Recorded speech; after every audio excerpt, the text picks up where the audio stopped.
So this is the goal. You want to do your first pull-up. What's up, guys? I'm Kelly Matthews. Welcome to my YouTube channel. Thank you for joining me. We're going to be covering how to get your first ever pull-up, the elusive first pull-up. It seems simple, but there are actually a lot of things you need to do and get really good at before you can do your first bodyweight pull-up.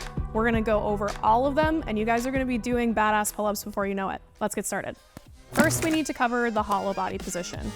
When you hang from the bar, you're going to want to take a hollow body position, but we're going to start from the floor. And the biggest element to being able to maintain a hollow body is your core.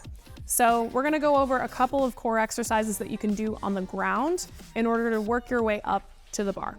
The first one is going to be what's called an RKC plank, or like an active plank. We're going to be on our forearms. And what we're trying to really get to here is a position where our ribs and our hips are pulling toward one another. As you can see, my torso kind of shortens, and that means that I'm really activating through my belly. So that's what we're going to practice here on the ground first. So we're going to come down onto our forearms, and we'll start with a kneeling variation, and then we'll get to a full plank variation after that. So you'll start here, and you want to scoot your knees back until your hips are pretty much all the way extended. So you can't be here where your butt's sticking up in the air. So walk your knees back. And then from here, nothing is actually moving. This always confuses people when I say pull your elbows back, but you're just trying to drag your elbows toward your knees, and you can already tell I'm like shaking a little bit. You're trying to drag your elbows, but you're not actually moving them on the floor. And what that will do is that pulling motion will actually get you into that tail tucked, ribs down position where we're really, really strong through our core. Okay, so I'm pulling my elbows down and I'm kind of pulling my knees up at the same time, and you're gonna feel your core light up right away. So for this, you're gonna hold this for probably about 15 seconds, pulling as hard as you can. Once you get really good at that, we're just gonna lift the knees. Okay, same thing, pulling elbows towards your toes, toes towards your elbows, pulling as hard as you can. And same thing, you wanna do a few sets of 15 seconds, pulling as hard as you possibly can, and you'll be surprised how much you can accomplish in 15 seconds. Once you've mastered those and you feel like you're getting better at them, we're gonna move to a hollow body variation on your back. And we're basically mimicking the same position that you're going to take on the bar when you're ready to go for a pull-up. So we'll come down onto our backs, and you're gonna start with your knees bent, and I want you to reach your arms straight up overhead. This is basically a dead bug position. You guys have probably seen this before. Before we get into the hollow body, you're gonna take a big inhale, and then as you exhale, I want you to push your lower back into the floor. And from now on, your low back cannot leave the floor. From there, we're gonna reach our arms up overhead. We're gonna lift through our head and shoulders. You should feel your upper abs kick on when you do that. From there, you're gonna extend your legs out, and this is our hollow body position. So you can imagine when you're hanging onto the bar, what that'll look like is your toes are slightly out in front of you, your ribs are stacked on top of your hips, and you're really engaged here. So we're still pushing our low back against the floor. Try to avoid any doming. So you'll see, like, it's kind of hard for me to do it on purpose, but you'll see your belly kind of turn into a triangle. Think about pushing your belly down toward the floor. Okay, so we're reaching up overhead. The lower you go with your legs, the more difficult this is gonna be. Think about holding this for about 30-second intervals at a time. Once you can do that consistently, you're probably ready to go up to the bar. So somewhere a little bit wider than shoulder width distance is probably gonna feel the best for you. You wanna hold on. I would suggest having a box or something to step off of so that you don't have to jump up to the bar. From here, we're gonna use all of those same principles that we used in order to come into that hollow body position for the ground-based hollow body that we did. So I'm gonna step off the box. I'm gonna send my feet out in front of me, pull my ribs down and in, and you should feel the same sensation you do in that hollow body position. Your core is on.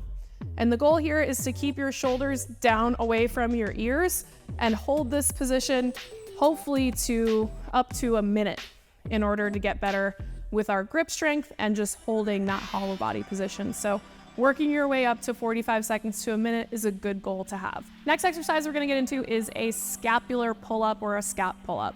You're gonna come into the same grip, same position. We do wanna be holding that hollow body for all of these exercises as much as you can.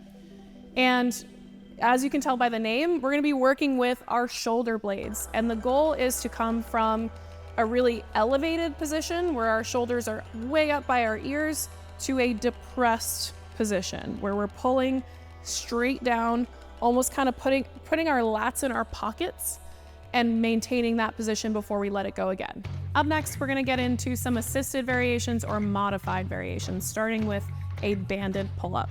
You have a few options here. Number one is where you're gonna strap the band to the J-hooks if you're using a squat rack. The great thing about this is that you can adjust the height according to how much assistance you need. So if you need more, you're gonna go up a little bit higher. If you need less, you can go down a little bit lower. And then you can also adjust the thickness of your band as you get stronger. We're gonna strap both sides here and it's gonna come straight across the bar. You wanna make sure that the J-hooks are facing the right direction so they don't collapse in toward you. And again, you're gonna probably wanna use a box or a bench to help you get up to the bar. From here, I'm gonna take my grip, I'm gonna step one foot on, and then I'll step the other foot on, making sure that you're being safe. No bands to the face. And then from here, we're gonna come into the hollow body position as much as you can. You won't be able to as much here, so you're gonna tuck your tail, kind of send your feet out, and then we're gonna pull all the way up to the bar. Lower down with control. Try not to release at the bottom to the point where you're holding no tension. You're gonna lose a lot of momentum there. So instead, when you come down, we get to the bottom, you're gonna try to go right into the next rep, okay? The other option, if you're not in a squat rack, is to take the band and loop it around the pull-up bar and then pull it through itself.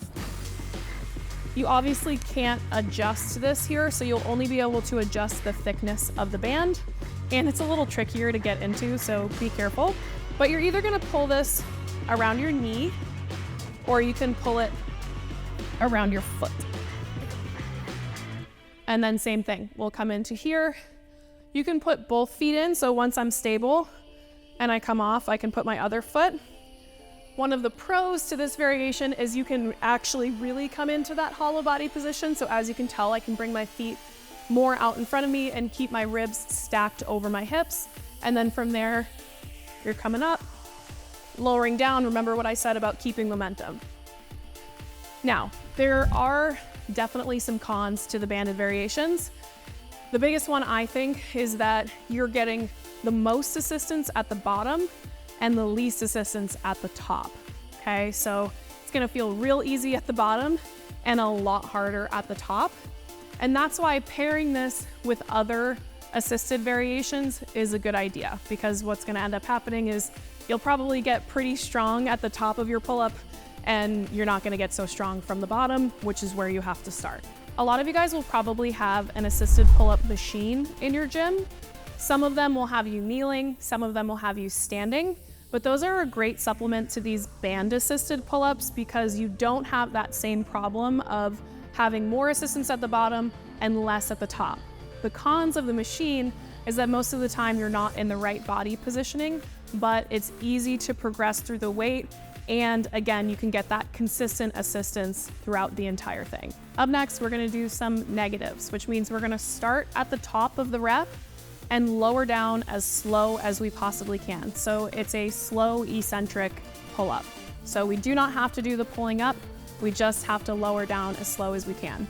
One thing that's important about the negative is that you actually need to be able to hold tension. So if you're truly a beginner, you might not wanna start with the negatives. You can do them assisted on the machine or with the bands, but doing them body weight, if you're just kind of plummeting down to the bottom of the rep, is not going to help you very much. So once you've been training for a little bit and you feel like you're strong enough, negatives are going to be an absolute game changer when it comes to your pull-ups. So we're gonna get up to the top.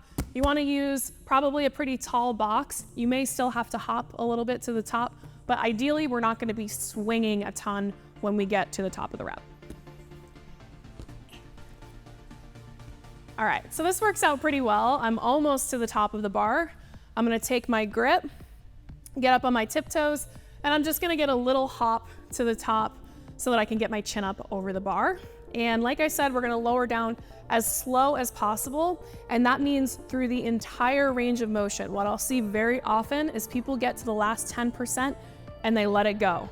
But as you know, we don't get a lot of reps through that bottom range of motion, just the very last point where we need to be really strong, because that's where we start our pull-up. So make sure that when you lower down, you're concentrating on being slow and controlled throughout the entire range of motion. Everything we've talked about so far should be the meat and potatoes of your pull-up routine.